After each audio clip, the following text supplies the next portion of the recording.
Bonjour à tous et à toutes et merci de vous joindre à nous aujourd'hui pour notre webinaire Maîtriser la publicité programmatique dans un monde sans cookies. Je m'appelle Alexandra Pontikis et je fais partie de l'équipe marketing de StackAdapt.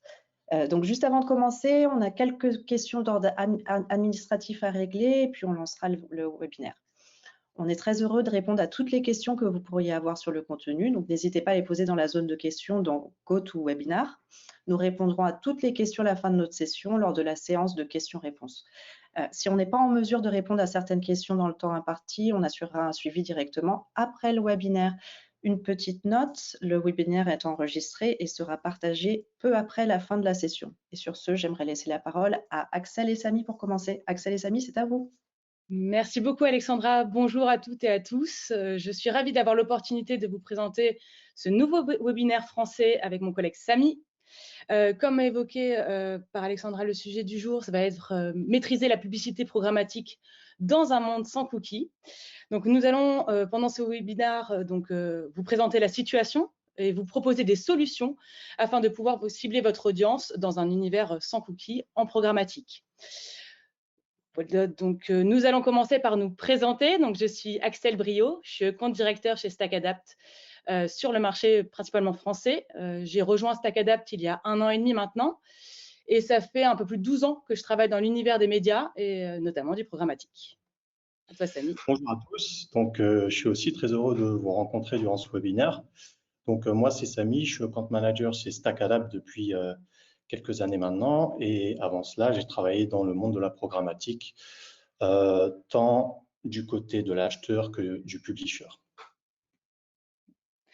Merci, Samy. Donc, maintenant qu'on vient de se présenter, on va présenter StackAdapt.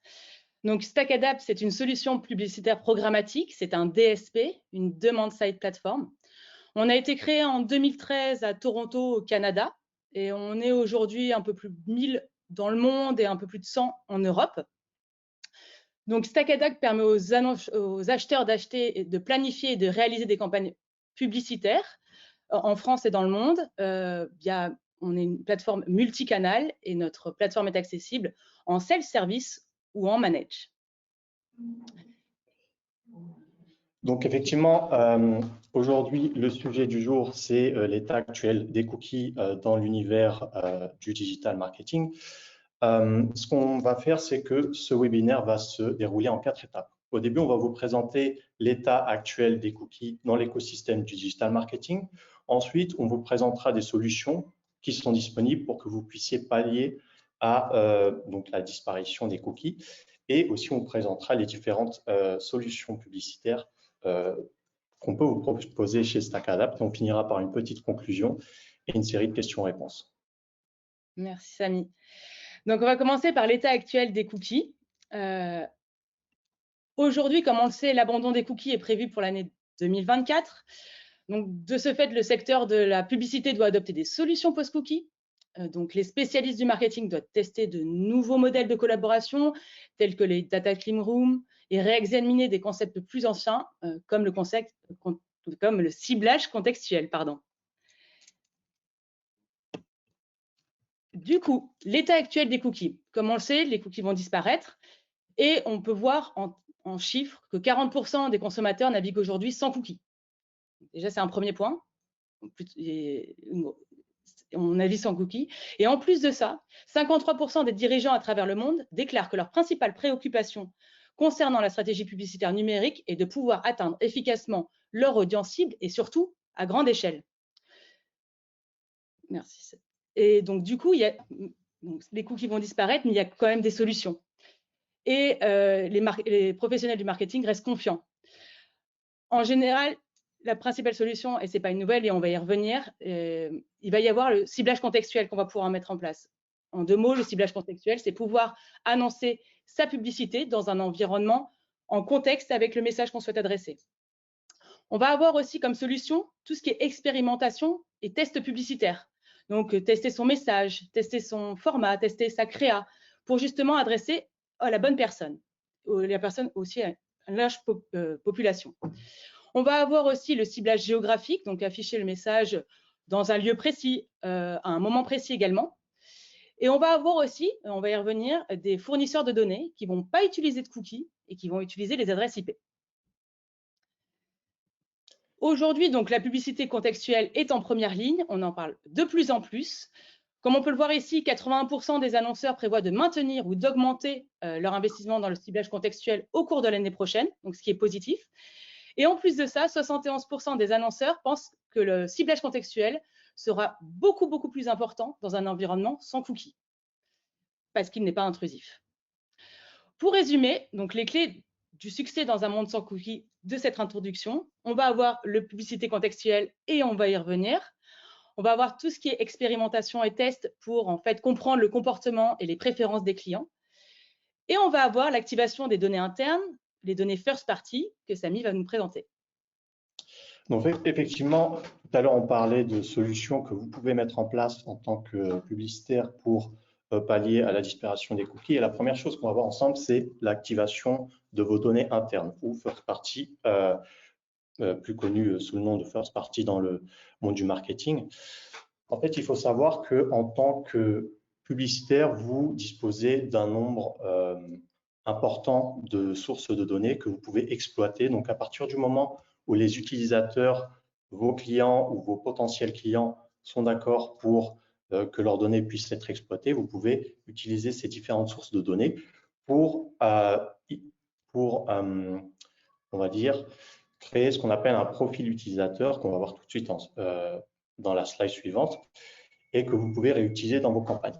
Donc, les sources de données, déjà, on différencie plusieurs types de données. On a les données démographiques, donc ça peut être l'âge de la personne, le sexe de la personne. On va avoir des données comportementales. Donc, à partir du moment où une personne, par exemple, navigue sur votre site Internet ou sur votre application, vous êtes en mesure d'analyser le comportement des utilisateurs. Est-ce que les utilisateurs abandonnent leur panier? Est-ce qu'ils visitent une page spécifique? Est-ce qu'ils s'arrêtent en scrollant sur le site, par exemple? C'est ce qu'on appelle des données comportementales. Et on a aussi ce qu'on appelle des données transactionnelles, donc qui sont plus liées à des achats, par exemple, effectués sur le site Internet. Donc, comme vous pouvez le voir ici, on a plusieurs sources de données qui sont disponibles à la fois en ligne et hors ligne que vous pouvez exploiter. Et l'avantage, c'est que ces données, évidemment, si l'utilisateur a accepté, vous appartiennent et vous pouvez ensuite les réexploiter. Bien évidemment, nous, en digital, on va pas forcément se baser sur toutes ces données-là, mais on va pouvoir en utiliser quelques-unes, telles que, par exemple, si vous proposez un livre blanc et que pour avoir ce livre blanc, l'utilisateur nécessite de rentrer quelques informations telles que son nom, prénom, âge, etc. C'est des informations que vous pouvez récupérer. Si vous avez des données sur vos acheteurs, c'est des informations que vous pouvez utiliser aussi. Si vous avez des données comportementales, donc la navigation sur le site, comme je viens d'expliquer, ça, c'est des données qu'on va aussi réutiliser pour ensuite mieux cibler nos campagnes. Donc, une fois que vous avez identifié toutes les sources possibles de données à exploiter, une fois que ces sources de données ont été récupérées, on va pouvoir créer ce qu'on appelle une vue unifiée ou un identifiant unique. Et là, en fait, l'idée, ça va être d'assigner un identifiant unique à chaque client et de pouvoir enrichir cet identifiant avec toutes les sources de données dont on dispose. Par exemple, si je reprends l'exemple du livre blanc, si les utilisateurs ont renseigné leur âge, leur sexe, leur profession, par exemple, dans la réponse de ce livre blanc, c'est des données que vous pouvez assigner à cet utilisateur. Et vous pouvez aussi assigner d'autres données, telles que des comportements, à ce même utilisateur. Donc, ça permet d'une part d'enrichir la donnée pour un même utilisateur dont vous disposez, et ensuite de proposer des publicités plus ciblées, avec plus de données et personnalisées. Donc, c'est vraiment important de créer cette vue unifiée pour ensuite passer à l'étape suivante qui est effectivement la stratégie que vous allez mettre en place une fois que vous avez récupéré toutes ces données et que vous l'avez consolidée. Donc, pour ce faire, il va falloir que vous posiez certaines questions pour pouvoir répondre à vos objectifs marketing. Donc, quand je parle de questions sur l'origine des données, parce qu'effectivement, si vous souhaitez, votre objectif marketing, c'est de fidéliser vos clients, vous allez utiliser un certain type de données. Par exemple, les données comportementales vont être moins prioritaires que les données tout simplement d'achat client ou les données de certains comptes clients. Par contre, si vous souhaitez acquérir de nouveaux clients, là, vous allez utiliser d'autres types de données. Donc, c'est là où on va sélectionner certains types de données. On va prendre en compte cela pour mettre en place vos stratégies marketing. Donc, pour résumer, l'idée, c'est vraiment d'utiliser toutes les données possibles dont vous disposez pour les réutiliser dans vos campagnes marketing. Et il faut savoir qu'il y a environ 20 à 30% des revenus qui sont, entre guillemets, gâchés à cause d'une gestion inefficace des données, des first party données. Donc, c'est très important de mettre une stratégie liée à ça. On parle beaucoup de CDP. Maintenant, on parle de CIP. Donc, c'est une CDP. L'idée n'est pas de rentrer dans le détail, mais donc, en fait, un genre de logiciel qui permet de centraliser et d'unifier les données. La CIP est plus basée sur l'intelligence artificielle, mais l'idée, c'est vraiment voilà, de mettre en place cette solution-là. Et tout de suite, on va parler d'une deuxième solution dont vous disposez. Donc, Axel va nous parler de solutions publicitaires contextuelles. Merci, Samy. Donc, pour commencer, je souhaiterais mettre en avant déjà la principale différence entre la publicité contextuelle et la publicité comportementale. Donc, celle-ci réside dans le fait que le ciblage comportemental s'appuie sur les cookies pour cibler en fonction des actions passées de l'utilisateur, ce que les utilisateurs ont visité sur Internet, par exemple, ou lu. Alors que le ciblage contextuel, lui, s'appuie sur le contenu de la page sur laquelle la publicité apparaît. Par exemple, si un utilisateur lit un article sur, comme on peut le voir sur l'exemple ici, un article sur un blog de café, par exemple, il pourra se voir proposer en fait des grains de café spéciaux, des cafetières ou encore des capsules, car il est probable qu'à ce moment-là, l'utilisateur pense à des produits de café, par exemple. Voilà. Et l'avenir, en fait, du ciblage contextuel, comme on le sait, la publicité contextuelle, c'est pas nouveau, c'est pas une nouveauté. Cependant, le secteur a connu d'énormes changements au cours de ces dernières décennies. Donc, cette méthode de ciblage contextuel est beaucoup moins intrusive que le ciblage comportemental qui utilise les cookies. C'est un premier point. En plus de cela, grâce au développement de l'intelligence artificielle et de l'apprentissage automatique, le ciblage contextuel a évolué et pour devenir extrêmement sophistiqué. Donc aujourd'hui, je pense que vous le savez, tout le monde parle de l'IA avec ChatGPT, par exemple, l'IA de Microsoft, pardon, ou encore Bard, celui de Google. En fait, l'IA explose et va être de plus en plus utilisée. Donc, ce qui va être intéressant, ça va être de coupler l'IA et le machine learning. La machine learning, c'est tout ce qui est apprentissage automatique qui va nous permettre en fait d'étendre le ciblage d'une thématique de base de façon totalement autonome et optimale. Donc, on a un petit exemple ici pour illustrer ces propos. On peut voir une première requête assez générale qui sont les allergies saisonnières. Donc, on va partir de cette requête-là et l'intelligence artificielle va trouver en fait des sous-catégories de niches tout aussi pertinentes et inexploitées comme éternuement par exemple ou encore urticaire ou antihistaminique. Donc, ça va rechercher au fur et à mesure des niches pour pouvoir en fait toucher beaucoup plus de monde. Donc, les avantages et des niches aussi inexploitées. Donc, les avantages, ça va être déjà être plus pertinent dans notre ciblage. Donc, ça va permettre aussi de trouver des audiences inexploitées, comme je viens de le dire, et par conséquent, de gagner en reach et de gagner en temps, car la machine, en fait, va travailler pour nous. Donc, certains de ces nouveautés incluent des solutions de ciblage propriétaire que StackAdapt va vous proposer. Et Samy, je te laisse proposer ces solutions. Donc, effectivement, vu qu'on parle de stratégie contextuelle, chez nous, chez StackAdapt, on a aussi développé notre propre technologie basée sur l'intelligence artificielle. Donc, en fait, l'idée, c'est de pouvoir cibler un certain contenu sur la base de mots-clés que vous renseignez et tout en utilisant l'intelligence artificielle pour identifier les meilleurs contenus qui sont le plus en adéquation avec ce que vous avez renseigné. Et là, on a un petit exemple. Donc, on va reprendre l'exemple du café. On aime beaucoup le café, comme vous pouvez voilà, vous en rendre compte. Donc, l'idée ici, admettons que vous soyez un fournisseur de machines à café en B2C. Vous vendez des machines à café à des consommateurs. Ce que vous pouvez faire comme stratégie, c'est dans notre outil de renseigner plusieurs mots-clés qui tournent autour du thème de café. Donc là, on a effectivement café, expresso, grain de café, Java. Donc l'idée, c'est d'entrer des mots-clés génériques. Vous pouvez entrer les best practices et de renseigner 5 à 10 mots-clés en général. Et ce que va faire StackAdapt, c'est qu'il va comprendre le sujet. Donc vraiment l'ensemble du sujet, il va comprendre que ça parle d'une thématique précise et il va aller chercher tous les articles, toutes les pages, tous les thèmes qui sont en rapport avec ce sujet-là.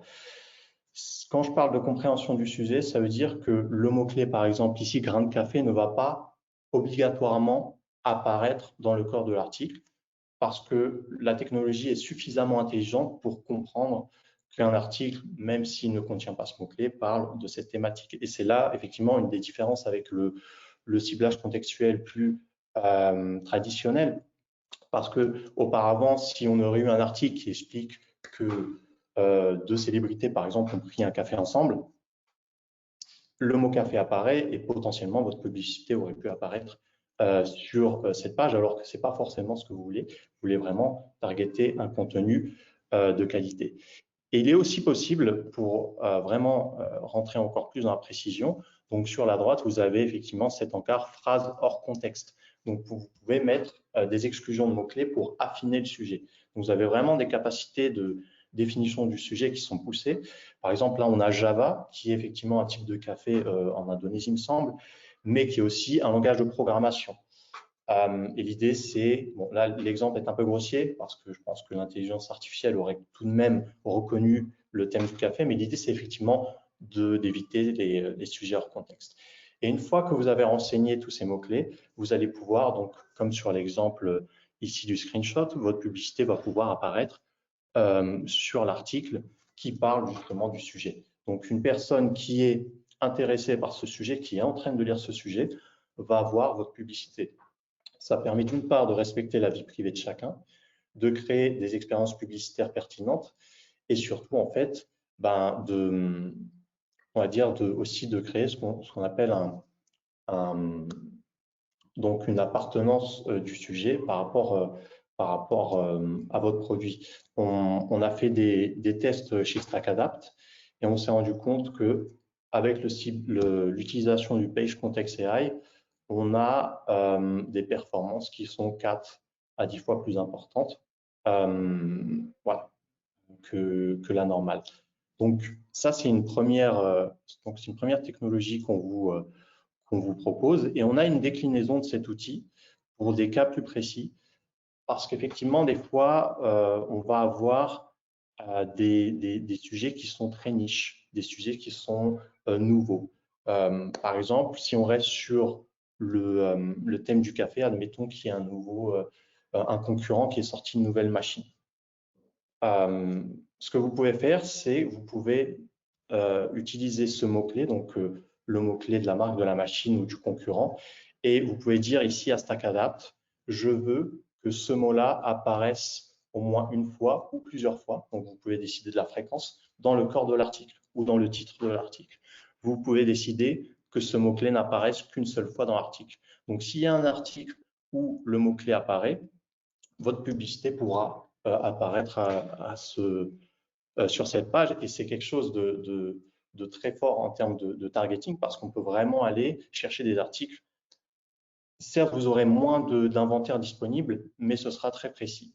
Donc, c'est une déclinaison de l'outil qu'on vous propose qui s'apparente à celui qu'on a vu au-dessus. Mais là, encore une fois, c'est vraiment d'aller cibler de manière très précise.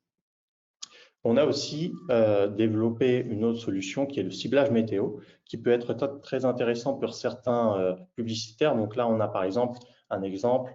Donc l'idée, c'est de pouvoir diffuser une publicité sur une zone géographique donnée en fonction du temps qu'il fait.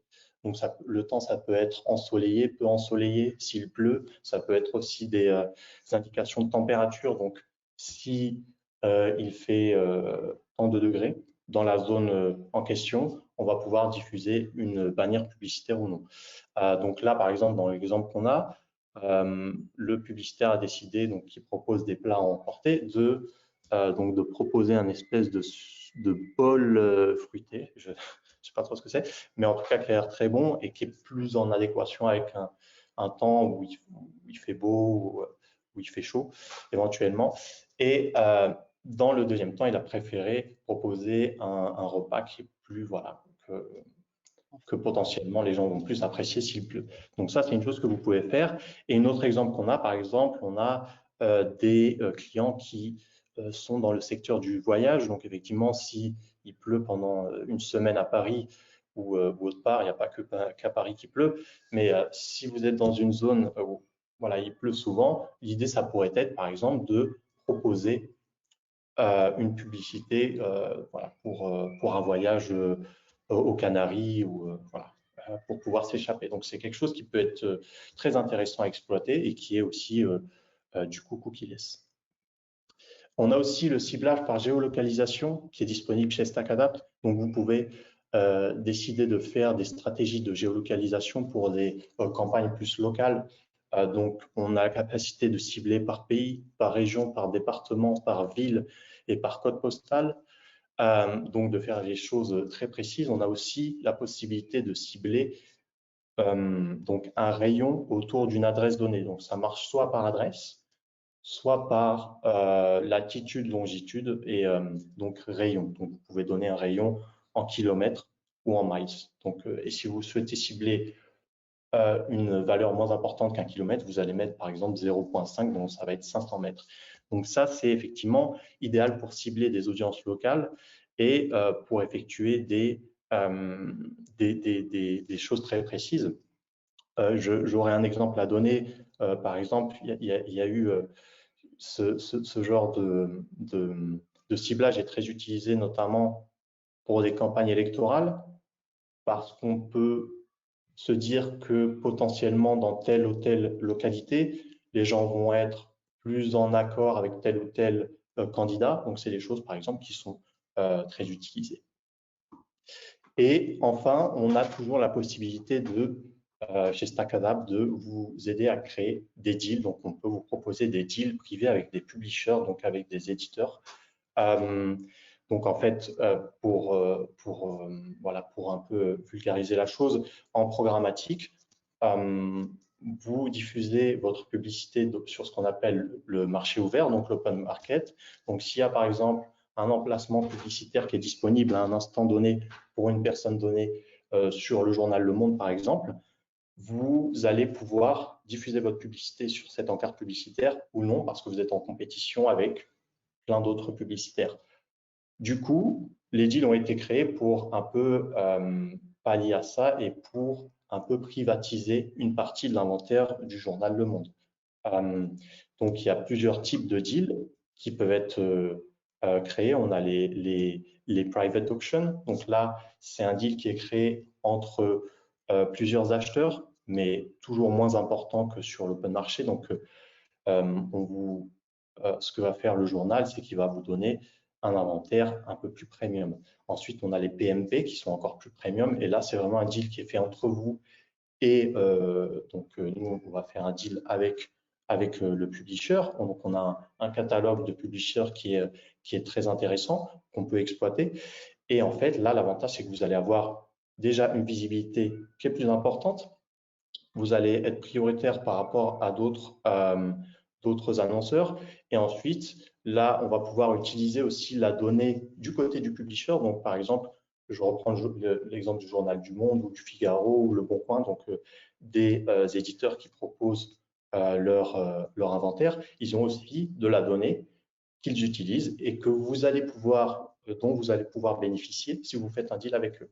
Et enfin, on a par exemple les programmatic guarantees, qui est un deal encore un peu plus premium, mais qui vous permet là de garantir un certain nombre d'impressions. Donc, c'est-à-dire que si vous dites, bah voilà, on souhaite via StackAdapt diffuser 100 000 impressions sur tel et tel publisher, l'idéal serait de faire un deal garanti pour vraiment être sûr de diffuser 100 000 impressions. Donc ça, c'est des choses aussi qui sont disponibles dans un univers cookieless. Et un autre canal qu'on exploite depuis quelques mois maintenant, c'est le OH que va nous présenter Axel. Merci beaucoup, Samy. Donc, je ne sais pas si vous êtes tous familiers avec le DOH, c'est le Digital Out of Home, donc publicité extérieure digitale. Donc, on a lancé ce format-là, ce canal chez nous il y a quelques mois. Et donc, du coup, c'était important de vous le présenter aujourd'hui parce qu'en fait, c'est un canal qui est complètement contextuel. Pourquoi? Donc, déjà, juste pour le présenter, donc comme on disait, c'est une publicité numérique en extérieur. Cette publicité, elle peut être sous différentes formes et formats. On peut la voir en statique comme en vidéo. Donc, on en a souvent vu dans les abribus, par exemple, ou dans les stations-service, ou encore dans les supermarchés, grandes surfaces. Et donc, du coup, ça permet en fait de toucher une personne en fonction de là où elle est. La prochaine, merci. Et donc, du coup, ce qui est intéressant dans le DOH, c'est du coup qu'il n'y a pas de cookies et que du coup, c'est pas intrusif non plus. Et donc, ça permet en fait il y a plusieurs typologies de ciblage avec le DOH. Donc, on va avoir tout ce qui est données géographiques. Donc, comme le disait Samy, on va pouvoir cibler par pays, par région, par département, par code postal si on le veut, ou même par géoradius. Donc, on va pouvoir vraiment affiner son ciblage. On va aussi pouvoir cibler par type de lieu. Donc, dans les métros, par exemple, dans les stations-service, dans les restaurants, dans les centres commerciaux, en fonction de où vont les gens et des personnes qu'on souhaite toucher. On va aussi pouvoir cibler de manière temporelle, que ce soit, on souhaite cibler par exemple les jours de la semaine ou juste le week-end, ou certaines heures de la journée, comme juste le matin pour aller travailler par exemple. Et on va aussi pouvoir bénéficier aussi des données météo, c'est-à-dire que, comme on l'a vu sur la précédente slide pour tout ce qui était ciblage météo, en fait, on va cibler en fonction de la météo. S'il fait beau, on proposera potentiellement un voyage ça va pas être dans cet exemple. S'il fait beau, par exemple, on va pouvoir proposer une salade, ou s'il fait mauvais, potentiellement un voyage au soleil. Donc voilà, ça nous permet en fait de cibler de différentes manières sans cookies. Et ce qui est intéressant aussi dans l'outil DOH, c'est qu'elle fait partie, le canal DOH, c'est qu'il fait partie en fait de toute une stratégie de l'entonnoir. Et donc on va le positionner plutôt en haut, donc faire découvrir les produits afin de sensibiliser les personnes, qu'elles aient de la considération pour votre marque et en fait les amener après à acheter, à décider d'acheter le produit. Donc, ça fait vraiment une partie intégrante de l'entonnoir. Ça permet de découvrir le produit. Et avec StackAdapt, justement, on pourra justement suivre ces personnes sur des formats un petit peu plus performants, comme le display et le native. Merci. Donc, effectivement, donc on va passer à la conclusion. Donc, nous, ce que nous vous recommandons du côté de StackAdapt, premièrement, c'est vraiment de faire un travail sur vos données internes qui sont, la plupart du temps, il y a énormément de sources de données que vous pouvez exploiter. L'idée, ça va être effectivement d'unifier toutes ces données et de pouvoir créer un unique ID par utilisateur et ensuite de réutiliser ces données pour pouvoir mieux cibler et mieux personnaliser vos clients et vos potentiels clients. Ça, c'est la première chose. On vous recommande aussi effectivement de tester au maximum parce que un des enjeux de la déperdition des cookies, c'est effectivement qu'on a, alors certes, moins de capacité en termes de ciblage, en termes d'audience, mais on a aussi moins de capacité en termes d'attribution des conversions. Par exemple, si vous êtes sur une campagne de performance, donc attribution des ventes en fonction des canaux. Donc, on vous recommande un maximum de tester des nouvelles solutions. Au final, c'est une recette qui est vieille comme le monde, mais qui marche tout le temps.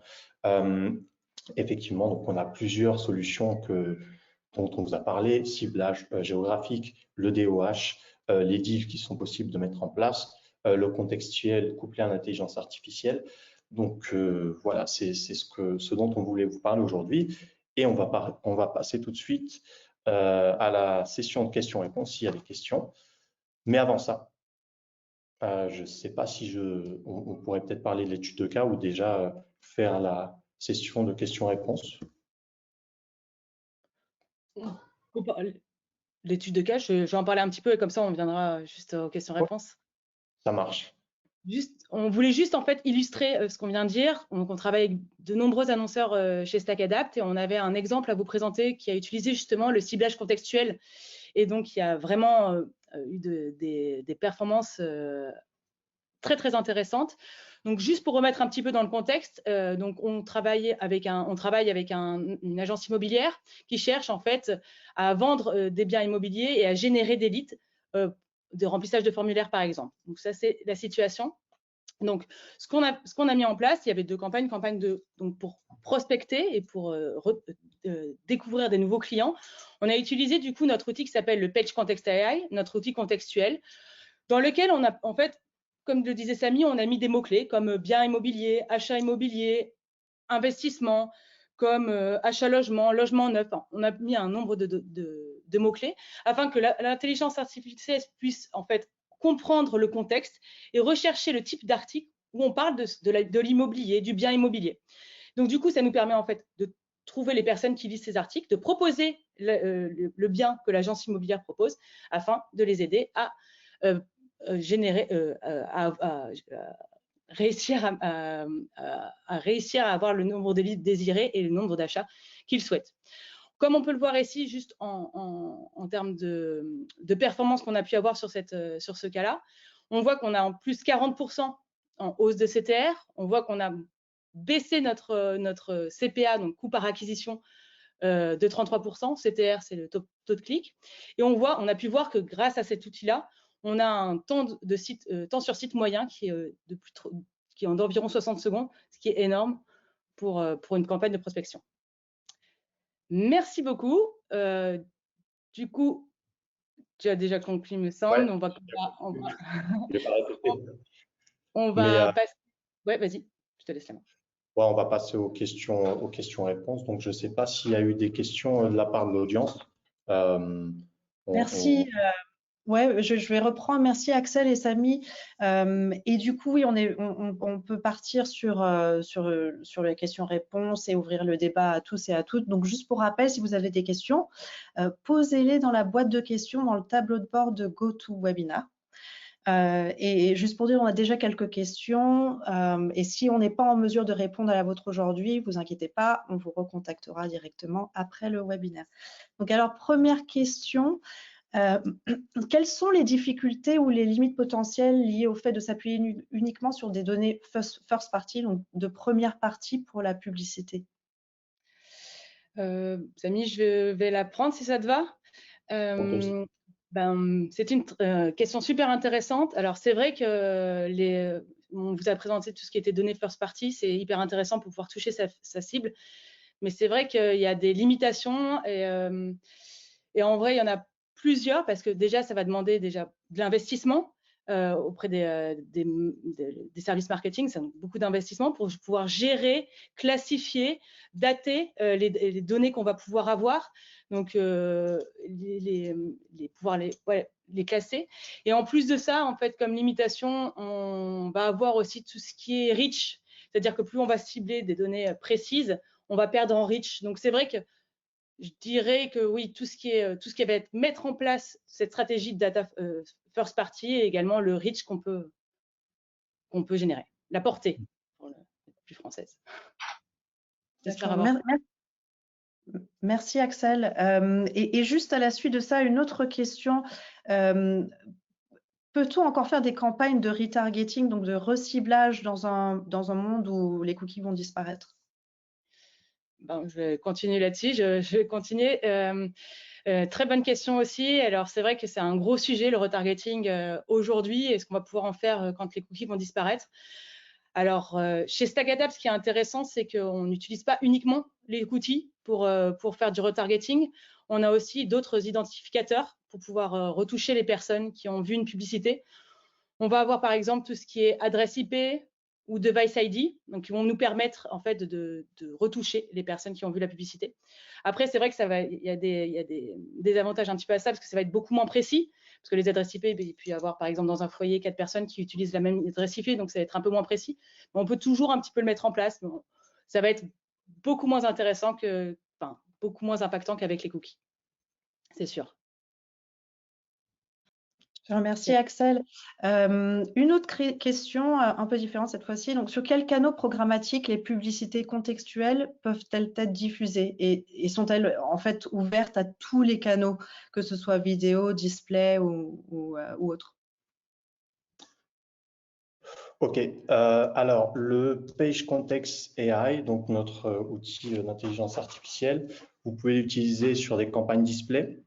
Vous pouvez l'utiliser sur des campagnes natives. Donc, native, c'est effectivement, vous avez sûrement dû en voir. Donc, quand vous lisez un article, des fois, il y a de la publicité qui est incluse du coup en native avec une image, un texte et un titre.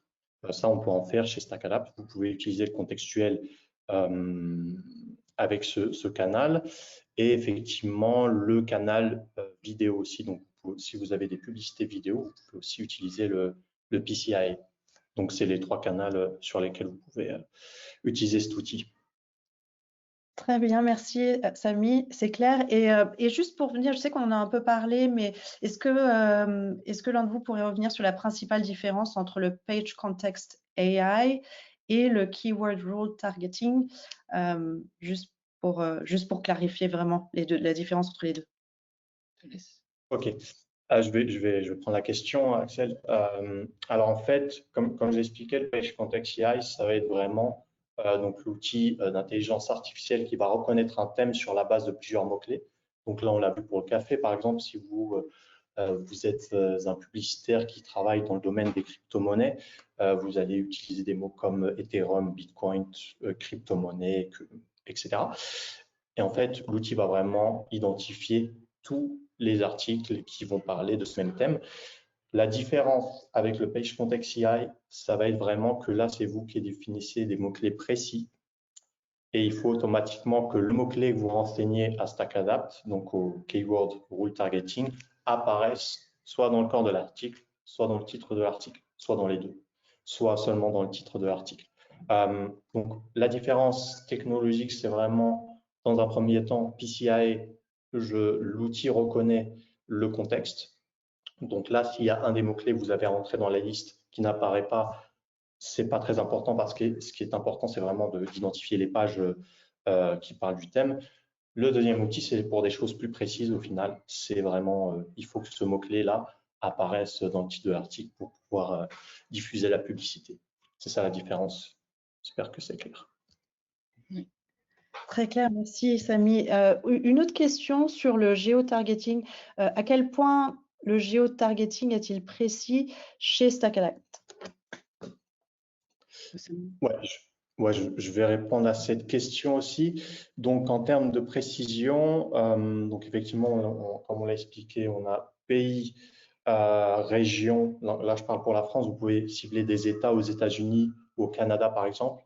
On a des counties aussi, ce qu'on appelle les counties, donc en Angleterre, que vous pouvez cibler. On a les villes, on a les codes postaux. Et ensuite, en termes de ce qu'on appelle de radius, donc c'est vraiment par exemple un point de géolocalisation et le rayon en fait qui est autour, on va pouvoir cibler donc alors sur tout ce qui est desktop, mobile, au minimum on va avoir 500 mètres, mais en termes de recommandations, parce que nous on est là aussi pour vous assister, pour faire en sorte que vos campagnes marchent mieux et que vous ayez un reach aussi intéressant, on recommande toujours 1 km au minimum, ou on vous recommande qu'il y ait quand même un minimum de points de géolocalisation si vous souhaitez targeter plus petit. Par exemple, si vous n'avez qu'un seul point de géolocalisation et vous avez seulement voilà, 500 mètres, c'est peut-être pas très pertinent. Mais évidemment, ça dépend où est-ce que vous ciblez. Et en ce qui concerne les applications, là, c'est beaucoup plus réduit. Donc, on est sur 15 mètres. Donc, c'est vraiment très ciblé. Mais là encore, on recommande quand même un minimum parce que 15 mètres, en fait, vous allez avoir un impact qui sera très minime, en fait. Donc voilà. Merci Samy. On a le temps pour une dernière question. Alors, y a-t-il un minimum d'investissement pour lancer une campagne sur la plateforme de StackAdapt? Je vais prendre celle-ci. Donc, c'est une question très intéressante. En fait, on ne va pas parler de minimum. Ce qui est intéressant ici, quand on travaille avec StackAdapt, c'est surtout que c'est une plateforme sans engagement. Ou alors, en fait, notre seul engagement, ça va être la performance avec vous. Nous, notre but, c'est que même pour vous comme pour nous, l'objectif de travailler ensemble, c'est que la campagne fonctionne, c'est qu'elle génère des performances, des leads, des achats, un trafic qualifié. Donc, ça va être ça le but. Donc, c'est sans engagement. Après, nous, on va faire forcément des recommandations minimum d'investissement afin de pouvoir arriver à ces objectifs de conversion ou ces objectifs de campagne de performance. Donc, on va faire des recommandations pour commencer et débuter la campagne. Après, comme je disais, la plateforme, elle est sans engagement. Donc, vous pouvez arrêter la campagne à tout moment, au bout d'une semaine, si vous souhaitez, parce que la plateforme ne répond pas à vos attentes. Mais ce qu'on fait, c'est qu'on recommande en minimum de tester minimum un mois et demi avec nos clients pour que la plateforme puisse apprendre. Donc, je ne vais pas dire qu'il y a un minimum. Ça va être en fonction des objectifs, ça va être en fonction de ce que vous souhaitez mettre en place, si c'est des campagnes de publicité de branding ou de publicité de performance. On est vraiment là pour vous accompagner, pour vous guider sur le travail sur la plateforme. Merci Axel. Eh bien, en tout cas, très bien. Merci beaucoup encore une fois. Et voilà qui conclut le webinaire d'aujourd'hui. Donc, je vous remercie tous d'avoir participé. Nous espérons que vous l'avez trouvé instructif.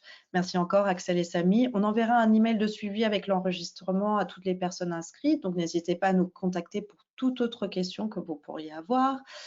Donc voilà, je vous remercie. Profitez bien du reste de votre journée et j'espère à très bientôt. Merci beaucoup. Merci Samy. à tous. Merci Alexandra. Au revoir. Au revoir.